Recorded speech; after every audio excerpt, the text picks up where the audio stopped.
একদিকে দামি জুব্বা আর একদিকে কোরআনের গিলাফ, তিনখানা এক জায়গায় জমা করে দিয়েছি।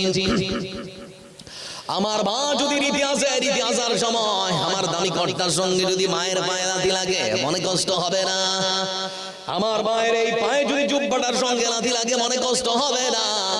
কিন্তু বলছি কোরআনের কাপড়টার সঙ্গে জুজদানটার সঙ্গে যদি মায়ের পায়ে লাথি লেগে যায় বলুন তো মনে কষ্ট হবে না? হবে না? কথা বলবেন না আপনারা? হবে না? হবে না? আমার বিশ্বাস বন্ধু আমার অবশ্যই দুঃখ হবে, কিন্তু তারপরে দেখুন কোরআনের যে কাপড়টা জুজদানটা আমরা তৈরি করি, দিনাজপুরের ভাষায় আমরা ওটাকে টেরিকট কাপড় বলি। আপনারা কি বলেন? টেরিকট কাপড়। বাজারে সব থেকে একখানা সস্তা কাপড়। আমার বন্ধুরা, বাজারে সব থেকে একখানা সস্তা কাপড় শুধুমাত্র কোরআনের গিলাফ হওয়ার কারণে তার সম্মান কমেছে না বেড়েছে? কথা বলেন। আমার বন্ধুরা, শুধুমাত্র বাজারের সব থেকে একখানা সস্তা কাপড় শুধুমাত্র কোরআনের গিলাফ হওয়ার কারণে, কোরআনের কভার হওয়ার কারণে তার সম্মান, তার মর্যাদা বাড়িয়ে যিনি দিয়েছেন তিনি কে? কে? এজন্য বলতে যাচ্ছি যুবক ভাই আমার, ভালোর সঙ্গে ঘুরবে তো ভালো, খারাপের সঙ্গে ঘুরবে তো খারাপ। আমার রাসূল সাল্লাল্লাহু আলাইহি ওয়াসাল্লাম এজন্য বলেছেন, বন্ধুত্ব যদি করতে হয় আতরওয়ালার সঙ্গে বন্ধুত্ব করো, কামারওয়ালার সঙ্গে নয়। বলে কেন? আতরওয়ালার সঙ্গে বন্ধুত্ব হলে ক্ষতি হবে না লাভ হবে? আতরের শিশি না দিলে ওর গন্ধটা নাকে আসলে একটু ভালো ভালো লাগবে, তাই তো নাকি? আর কামারওয়ালার সঙ্গে যদি বন্ধুত্ব হয়, যখন মারবে হাতুড়ি ঠাস করে আগুনের ফসকা পড়ে যেতে পারে, ওই ফুলকি এসে। এজন্য কথায় একটা আছে বাংলায় প্রবাদ বাক্য, সৎ সঙ্গে স্বর্গবাস, অসৎ সঙ্গে সর্বনাশ, আছে না? সৎ সঙ্গে স্বর্গবাস, অসৎ সঙ্গে সর্বনাশ। ভালোর সঙ্গে ঘুরবেন তো ভালো, খারাপের সঙ্গে ঘুরবেন তো খারাপ। এজন্য বলতে চাইছি ও যুবক ভাই আমার, শুনে নাও, তোমরাও সব কিছু করে দিয়ে যদি কোরআনের সংস্পর্শে একটা বার চলে আসতে পারো, আমার বিশ্বাস তোমাদেরও সম্মান বাড়িয়ে যিনি দিবেন যিনি কে? আসা যাবে তো নাকি? কেন বলছেন? আসা যাবে তো ইনশাআল্লাহ? কোরআনকে ভালোবাসবো ইনশাআল্লাহ। আমার বিশ্বাস আমার যুবক ভাই দাঁড়িয়ে সব করতে পারে। কেউ যদি বলে এটা আমি বিশ্বাস করব, কেউ যদি বলে আমার যুবক ভাই নামাজ পড়ে না, এটাও বিশ্বাস হবে, কিন্তু আমার একথা কখনো বিশ্বাস হবে না যে কোরআনের নামে কেউ খারাপ কথা বলবে আর একজন মুসলমান যুবক সেটা দাঁড়িয়ে দাঁড়িয়ে শুনবে। এটা আমার কখনো বিশ্বাস হতে পারে না।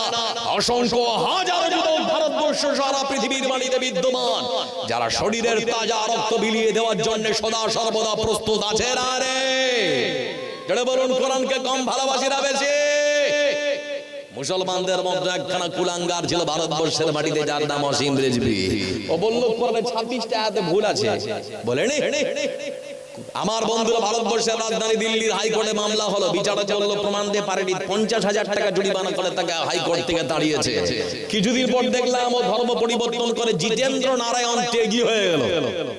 মনে করলো ব্রাহ্মণ হোক আমাকে সম্মান করবে, কিন্তু তারপরে কয়েক মাস পরে ভিডিও তৈরি করে বলছে ধর্ম পরিবর্তন করে কি যে বিপদে পড়লাম, কেউ সম্মান করে না। সবে তো শুরু হলো নাকি? কোন মায়ের বেটা আছে কোরআনে একখানা কোন অক্ষরে একটা হার কাটে যাবার জের পেশ পর্যন্ত কোন একটা জায়গায় লাল কালি চালাতে পারে কোন মায়ের বেটা আছে? জোরে বলেন, কেউ আছে নাকি? যদি আগুন লেগে ধ্বংস হয়ে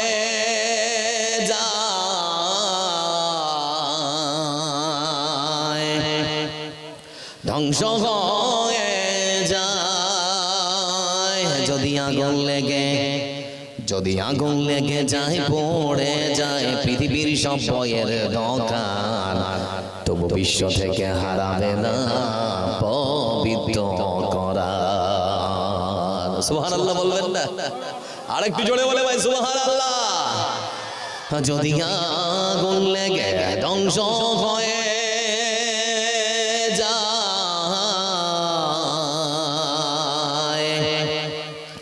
ধ্বংস হয়ে যায়, যদি আগুন লেগে যায়, পড়ে যায় পৃথিবীর সব বইয়ের দোকান, তবু বিশ্ব থেকে হারাবে না পবিত্র কোরআন। করবে কেমন করে কোরআন ধ্বংস আগুনের তেজ, করবে কেমন করে কোরআন ধ্বংস আগুনের তেজ। আছে বিশ্ব জুড়ে লক্ষ লক্ষ কোরআনের হাফিজ, তারা ছাপিয়ে আসমানি বাণী, ছাপিয়ে আসমানি বাণী।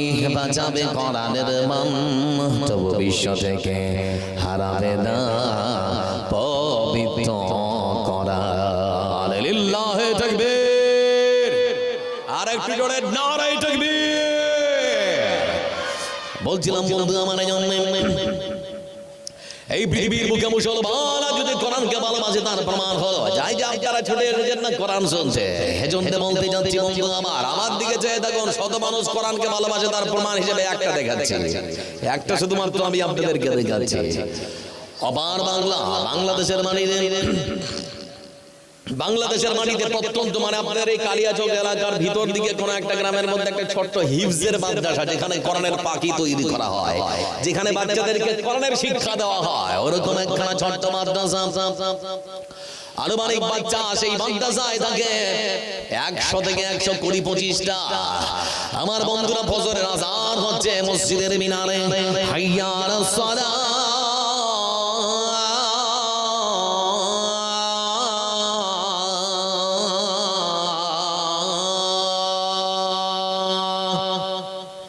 সমুদ্র কণ্ঠে যখন ফজরের আযান হয়ে গেল, আমার বন্ধুরা মাদ্রাসার যিনি প্রধান শিক্ষক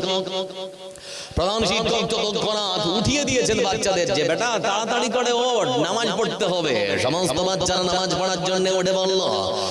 আমার বন্ধুরা ঠিক সেই সময় তারা পানিতে ওযু করার পর ফজরের নামাজে দাঁড়িয়ে গিয়েছে। শুরু হয়েছে নামাজ, আলহামদুলিল্লাহ রাব্বিল আলামিন। কোরআন শোনার মজাই আলাদা নাকি? হ্যাঁ না বলে না, মজা আছে না? অনেক মজা। আমাদের বড় বড় বিখ্যাত যারা শিল্পী, তাদের কোন গান যদি সারাদিন মানুষের কানের কাছে বাজানো যায়, মনে আছে আধা ঘন্টা আদায় করে তৈরি করেছি, আমি তৈরি করে দিচ্ছি। তো লক্ষ্য করে দেখুন বন্ধু, আবার একটা গায়কের গান বাজছে সারাদিন যদি বাজে, মানুষ বিরক্ত হবে না? হবে না? আচ্ছা, প্রত্যেক নামাজের শুরুতে সূরা ফাতিহা আছে না নেই? কেউ বলেছে আজ পর্যন্ত যে বারবার পড়তে ভালো লাগে না? আশ্চর্য একখানা, কত মজা। মানে মানুষ যতই শুনবে ততই যেন শোনার মজা লাগবে। জোরে বলে সুবহানাল্লাহ। আমার বন্ধুরা ফজরের নামাজ শুরু হয়ে গেল, নামাজ শেষ, তারপরে এই লক্ষ্য করে দেখলাম সমস্ত বাচ্চারা মসজিদের মধ্যে কাতারবদ্ধ হয়ে তারা পড়তে শুরু করেছে আল্লাহর কোরআন। এরকম করে ঝুঁকছে আর পড়ছে, ঝুঁকছে আর পড়ছে। হঠাৎ করে লাইনের মধ্য থেকে একখানা বাচ্চা, যার নাম হলো আব্দুল ওবাইদুল্লাহ, বাচ্চাটার বয়স আনুমানিক 8 বছর, কোরআন পড়তে পড়তে হঠাৎ পেছনে উল্টে পড়ে, একেবারে অজ্ঞান অচেতন হয়ে বেড়েছে, হুঁশ হারিয়ে গেছে, চেতনা নেই। মাদ্রাসার প্রধান শিক্ষক আর 2-4 জন বাচ্চা ধরলো, মাথায় পানি ডাললো, হুঁশ ফেরার পরে তাকে বলছে কি ব্যাপার? ঠিক সেই সময় ছোট্ট বাচ্চা ওবাইদুল্লাহ বলতে শুরু করেছে, হুজুর কি বলবো, মাথার পেছন দিকটা প্রচন্ড যন্ত্রণা, হঠাৎ করে মনে হয় আর বাঁচবো না, মরে যাবো। ঠিক সেই সময় তাকে সান্ত্বনা দিচ্ছে, বেটা চিন্তা করিস না, আল্লাহ রোগ দিয়েছে, ঔষধ আছে, চিন্তা করতে হবে না। কিছুক্ষণ পরে সেই বাচ্চাকে সকালবেলা ডাক্তার ডাকার পর তাকে যখন প্রাথমিক চিকিৎসা দেওয়া হয়েছে, কিন্তু মাথার ব্যথা সারে না, দিয়ে চলে যাওয়া হলো ক্লিনিকে। ক্লিনিকে নিয়ে যাওয়ার পর মাথার সিটি স্ক্যান করানো হলো। কয়েক ঘন্টা পর যখন রিপোর্ট এসেছে, বিকেলবেলা রিপোর্ট দেওয়ার পর ডাক্তার তখন মাদ্রাসার প্রধান শিক্ষক মাহমুদুল্লাহকে ডেকে বলে, হুজুর বলবো কি, আপনার বাচ্চার মাদ্রাসার ছোট্ট বাচ্চার মাথায় ব্রেন টিউমার ধরা পড়েছে, ইমিডিয়েট অপারেশন না হলে বাচ্চা মরে যেতে পারে যে কোনো মুহূর্তে। আমার বন্ধুরা ফোন দেওয়া হয়েছে মাদ্রাসার পক্ষ থেকে তার বাবাকে, বাবা রিক্সা চালায়, বলে ভাই একটু মাদ্রাসায় আসতে। বলে কেন? বলে আপনার বাচ্চা অসুস্থ এসেছে। আসার পরে তখন তার বাবাকে বলছে মনটা শক্ত করুন। বলে কেন? বলে কিছু বলবো, মনটা একটু শক্ত করুন। মাদ্রাসার প্রধান শিক্ষক তখন ডেকে বলে, আপনার বাচ্চার মাথায় ব্রেন টিউমার ধরা পড়েছে, তাড়াতাড়ি কোনো অপারেশন না করলে যে কোনো মুহূর্তে মারা যেতে পারে। বলে হুজুর কত টাকা লাগতে পারে? বলে আমি মানুষকে জিজ্ঞেস করেছি, ডাক্তারের সঙ্গে পরামর্শ করলাম, আনুমানিক 1 লক্ষ টাকা লাগবে। বলে ভালো চিকিৎসা কোথায় পাওয়া যাবে? বলে ঢাকার, আমাদের রাজধানী ঢাকার সদর কাকরাইল জেলা হাসপাতাল বলে একখানা হাসপাতাল আছে, যে হাসপাতালের প্রধান সার্জন হচ্ছেন ডাক্তার মাহফুজুর রহমান। আপনারা খালি ইউটিউবে গিয়ে লিখুন যে বিনা পয়সায় ব্রেন টিউমার অপারেশন, দেখবেন অসংখ্য ভিডিও চলে এসেছে। অবাক হয়ে যাবে যে আজকেও যে মানুষ কোরআনকে ভালোবাসে তার প্রমাণ। আমার বন্ধুরা ঠিক সেই সময় তার বাবা বাড়িতে যাওয়ার পর স্ত্রীকে পুরো বর্ণনা দেওয়ার পর মা সন্তানের জীবন বাঁচাবার জন্য গলার, কানের, নাকের, হাতের যা ছিল বিক্রি করেছে 50,000 টাকা নিয়ে এসে মাদ্রাসার প্রধান শিক্ষককে ডেকে বলে, হুজুর আর তো পারলাম না, এই ঋণ টাকা